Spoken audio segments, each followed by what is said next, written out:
वंदे मातरम साथियों, ये हम यमुनानगर के गांव में हैं। पानसरा गांव है, यमुनानगर का पानसरा गांव है। वहाँ पे आए हुए हैं। ये गांव की माताएं और बहनें हैं हमारे, ये बहन है अपनी गांव की। और हम यहाँ पे आए थे इस विरोध में कि हमारे बच्चों का जो ब्लड टेस्ट लिया जा रहा है वो ना लिया जाए, और वो क्यों ना लिया जाए इसके प्रति हम कारण पूछेंगे। करण भाई बताएं, क्यों ना लिया जाए हमारे बच्चों का ब्लड टेस्ट? जी वो तो देखो, पहले बात तो वंदे मातरम सभी साथियों को, आप लोगों को पता ही है कि अपार आईडी बनेगी। इसके बाद ब्लड सैंपल के माध्यम से आपके बच्चों का पूरा डाटा इकट्ठा कर रहे हैं ये लोग। अब गलती मैं इन टीचरों की नहीं मानूंगा, लेकिन गलती इन लोगों की सिर्फ ये है कि अपनी नौकरी बचाने के चक्कर में समाज का बेड़ा गर्क कर दिया टीचरों ने। टीचर हो, आंगनबाड़ी वर्कर्स हो, वो याद करो जब वो फर्जी महामारी आई थी, यही आंगनबाड़ी वर्कर्स और ये जो फ्रंट लाइन वर्कर का नाम दिया था, ये सब आप लोगों के घर आए थे। आप लोगों को ये बताया था कि अगर ये टीका, ये बूटी आप यहीं पे ना लोगे तो आपकी पेंशन आपको रेल में, ट्रेन में, बस में कहीं पे नहीं चढ़ने देंगे। और आज वही सरकारें हैं, वो आज मुकर गई हैं। तो सेम इस अपार आईडी में भी होने वाला है। अगर इस कंसेंट फॉर्म के आपके और जो पेरेंट्स हैं, माँ बाप ने साइन कर दिए ना, तो ये सोच लो कि आप लोगों ने अपने बच्चे सरकार को सौंप दिए। सरकार कुछ भी उनके साथ कर सकती है। फिर सरकार तो अपने बच्चे को अडॉप्ट कर ले, बच्चे ले ले तो अच्छी बात है, हम ना पढ़ने नहीं पढ़ने के। भाई ये अच्छी बात नहीं है। ये पूरा का पूरा एजेंडा डीपॉपुलेशन का चला हुआ है। वही एजेंडा जो हम लोग पिछले कई सालों से बताते आ रहे हैं, एजेंडा 2030, ये पूरा का पूरा षड्यंत्र उसी का है। तो सरकार उन लोगों को अडॉप्ट क्यों नहीं करती?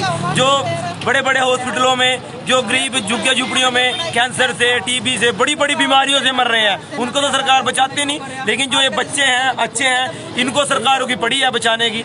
लेकिन उसकी बात समझो आप, ये सारा का सारा खेल, जो अच्छे लोग हैं, जो बच्चे हैं अभी बीमार नहीं है, इनको बीमार बनाने की पूरी प्लानिंग चल रही है। ये लोग कभी कैल्शियम की गोली, कभी आयरन की गोली, कभी टीकाकरण, और अभी अपार आईडी का पूरा। और सभी लोगों से रिक्वेस्ट है कि जो भी साथी वीडियो को देख रहे हैं, एक तो शेयर करें। और जो अपार आईडी है, पूरे भारत में इसका विरोध हो रहा है, लेकिन जहां तक ये मैसेज नहीं पहुंचा है अभी तक, वो मैसेज पहुंचाएं, वीडियो को शेयर करें।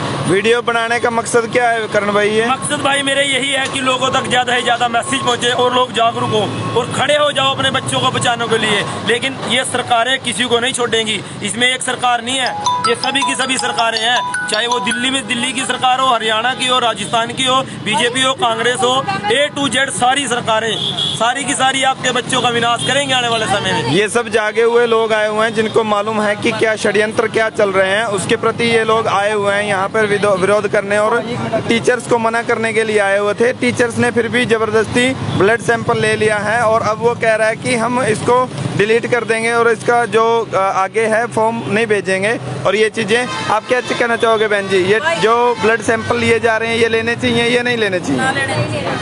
क्यों नहीं लेने चाहिए?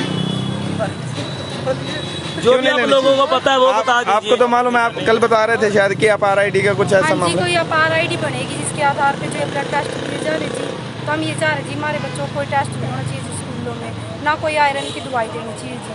कोई भी टेस्ट, कोई भी टीकाकरण ना हो, ऐसा ये बहन जी कहना चाहती हैं कि हमारे बच्चों को हमारा रहने दो, आप सरकारें अडॉप्ट ना करें। अपार आईडी बनने का मतलब ये है कि हमने अपने बच्चे सरकारों को दे दिए। बंटी भाई आप कुछ कहना चाहोगे इसके बारे में? अभी बहन ये पता करने के लिए गई थी स्कूल में कि भाई हमारा बच्चा कैसे पढ़ रहा है, तो उसको क्या जवाब दिया है वो ये बताएंगे।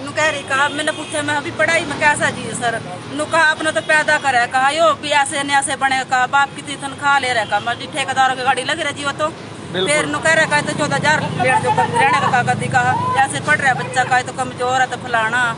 पढ़ रहे हैं मतलब भाई स्कूल किस लिए होते हैं? पढ़ाने के लिए ही होते होंगे।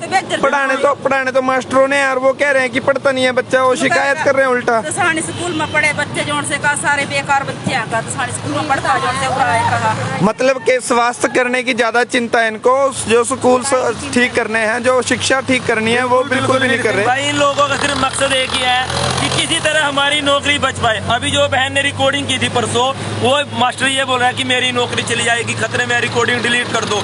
इनको आपके बच्चे से कोई मतलब नहीं है, आपका बच्चे जाए बाढ़ में, इनको अपनी नौकरी से मतलब है। कल को वो बड़ा होकर क्या बनेगा, क्या करेगा, इनको कोई मतलब नहीं है। वो तो कुदरत ने जो गुण उसके अंदर डाला है वो तो डाल दिया, अब उसको तराशना है इन टीचरों का काम है। लेकिन ये अपनी नौकरी से भाग रहे हैं, अपनी जिम्मेदारी से भाग रहे हैं और फ्री की तनख्वाह के चक्कर में समाज का बेड़ा गर्क कर रहे हैं।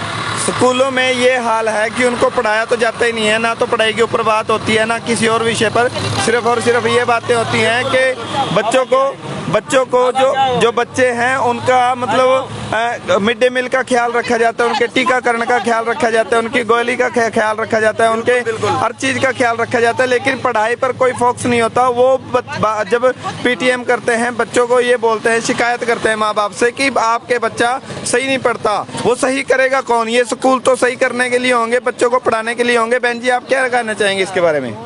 मैं तो यही कहना चाहूँगी कि बच्चे स्कूल में आ रहे हैं, हमारे पास सिर्फ हम 6 घंटे स्कूल भेजते हैं। 6 घंटे में बच्चा कितना कुछ क्या कर सकता है, वो 6 घंटे में बहुत कुछ कर सकता है। वो तो टीचरों की जिम्मेदारी होगी पढ़ाना ना पढ़ाना। हम तो सिर्फ अपने बच्चे से पूछेंगे तो आज क्या पढ़ के आया। अगर माँ बाप नहीं पढ़ाना होता तो वो स्कूल में क्यों भेजता? बिल्कुल बिल्कुल सही है। हाँ जी, बंटी भाई, कुछ और संदेश देना चाहोगे साथियों को अपने? भाई संदेश मतलब लगभग करण भाई ने सारी बात बोल दी है, एक्सप्लेन भी कर दिया है। अब यही है भाई, जिसके पास ये वीडियो पहुंचे और अपने घरों से निकलिए, अपनी नस्ल और फसल की बात आ चुकी है, घरों से निकल के इन साथियों से मिलिए और ज़्यादा से ज़्यादा प्रचार किए। बच्चे भी वैसे पैदा ना हो जाए तो मैं बिल्कुल रोबोट पैदा होंगे, जैसे गाय भैंसों को। बिल्कुल सरकार की नीतियों का विरोध करिए भाई। आ गया ये टाइम। मेरे खुद के भाई की शादी 5 साल होगी, उसकी सारी रिपोर्ट सब कुछ वो है, कह लेंगे दारू पिए तो नशा करे। और मेरा हस्बैंड भी दारू पिए, मेरे 6 बच्चे हैं। बताओ जी। बिल्कुल भाई, तो जो भी साथी वीडियो को देख रहे हैं वो शेयर करें और लोगों तक ये मैसेज पहुंचाएं। जो ये छलावा है ना, एक छलावे की दुनिया है, इससे बाहर आओ और विरोध करो इन षड्यंत्रकारियों का। और इनकी जो स्कीमें आ रही है नई नई आपके बच्चों को मारने की, जय सोनी भाई ने बताया, नस्ल को और फसल को बचाने का समय आ चुका है। घरों से निकलो और दहाड़ो शेर की तरह, और अपने बच्चों के लिए जरूर दहाड़ोगे आप लोग। ये बहन जी ने एक इतनी अच्छी बात बोली है। हाँ जी बहन जी, आपने इतनी अच्छी बात बोली है, मतलब जो इसकी अच्छी इसलिए कह रहा हूँ क्योंकि इनको मालूम है, ये कह रहे हैं कि आने वाले टाइम में बच्चे तो रोबोट जैसे पैदा होंगे, जो रोबोटिक्स होंगे, सिर्फ वो जैसे रिमोट से कोई गुड्डा गुड्डी चलता है ऐसे चलेंगे वो, ऐसे ये बहन जी बोल रही हैं, ऐसे बच्चे पैदा होंगे। चलिए ठीक है, वंदे मातरम साथियों।